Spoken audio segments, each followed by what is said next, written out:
তো দেখো এই ভিডিওটা হচ্ছে রাস পূর্ণিমার দিন, মানে যেদিনকে রাস পূর্ণিমা হলো তো সেদিনকে সকালের ভিডিও। তো দেখো সকাল সকাল উঠে আমি পুজোটা করে নিয়েছি। তার আগে কিন্তু ঘর বাড়িতে যা যে কাজ ছিল আমি সেগুলো সব সেরে নিয়েছিলাম। আর তোমাদের দাদাভাইকে বলেছিলাম যে আমাকে একটা হলুদ কাপড়, মানে বিষ্ণু কাপড় আর হচ্ছে ফুলের কয়েকটা মালা এগুলো এনে দেবে। তো ঘরের পুজো আমার হয়ে গেছে। তো ঘরের পুজোটা সেরে দিয়ে এসে আমি এই যে মা তুলসীকে আজকে হলুদ কাপড় পরাতে হয়, তো হলুদ কাপড় একটা কিনে নিয়ে এসেছিলো। তো হলুদ কাপড়, হলুদ মালা, গাঁদা ফুলের মালা, তো এগুলো সব কিনে নিয়ে আসা হয়েছিল। তো এই যে পরাতে যাব, দেখো আমি কেমন বোকামিটা করেছি। তো আগে আমি গিটটা দিয়ে দিয়েছি, তারপর আমি এটা পরাবো। তারপর আবার ফের গিটটা খুললাম, খুলে তারপরে আবার হচ্ছে আমি পরালাম। এই দেখো এখনও খুলে যাচ্ছে, পরাতেও পারছি না ভালো করে। দুটো একটা ফুল খুলে নিলে ভালো হতো, কিন্তু আমি থাক, মালাটা সুন্দর লাগছে এই জন্য খুললাম না।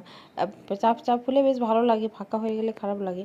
তো এইখানে দেখো এই মালাটা পরিয়ে দিলাম। তারপরে এই দেখো রজনীগন্ধার মালা ছিল, তো ওইটাও আমি পরিয়ে দেবো।